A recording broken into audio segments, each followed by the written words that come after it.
What is one thing you liked about learning in your Arabic class this summer? This summer I went to Amman, Jordan, and the thing I loved the most about class was probably first and foremost my instructor. She was probably one of the best instructors I've ever had. But I loved how we got 4 classroom hours of contact. At first going into it, you're kind of nervous about it. You're like, 4 hours of Arabic, like, how am I going to do that? It's a lot to take on. I'm used to an hour class every day.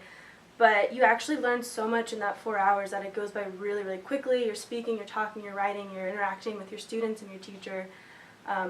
So it's a really smooth process, and by the end of it, you want to go to class because you know your skills are going to increase so much, and that's really what I love most about the class time there. What cultural experiences did you gain in Jordan? So we stayed with a host family in Jordan, and so by living with the host family, I not only got to practice my dialect Arabic, but I got to see how they live their daily lives and what they do. And my favorite part of my cultural experience with my host family specifically was probably learning to cook. Because my host mom taught me how to cook every weekend.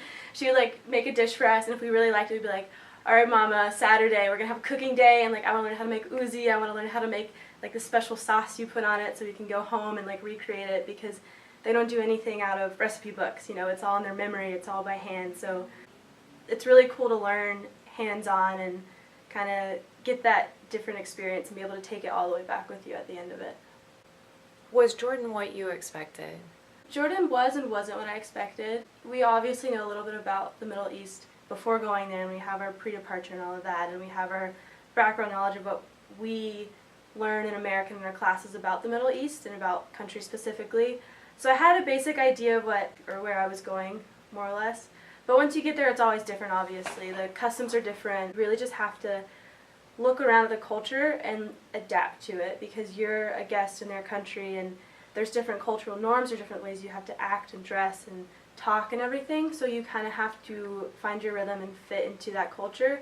But it's not hard when you're living there and you're around it and you learn to appreciate it, and once you kind of change your lifestyle, it's really, really cool to live like a local Jordanian or local wherever you go for that 2-month period. What is one piece of advice that you would give to somebody that's thinking about going on this program? One piece of advice I would give to somebody going on this program would be to just do it. Don't overthink it and don't stress out about it, because in the end everything's always okay. You have your ups and your downs and your struggles and everything, but by the end of it, through all that, you figure it out and you learn no matter what. No matter what, when you go overseas and you take classes, or even if you just live there, you're going to learn something. So it's always worth it, and it's not worth, putting it off because you're afraid or waiting until another time. You just need to do it, and you'll appreciate yourself more for it in the end.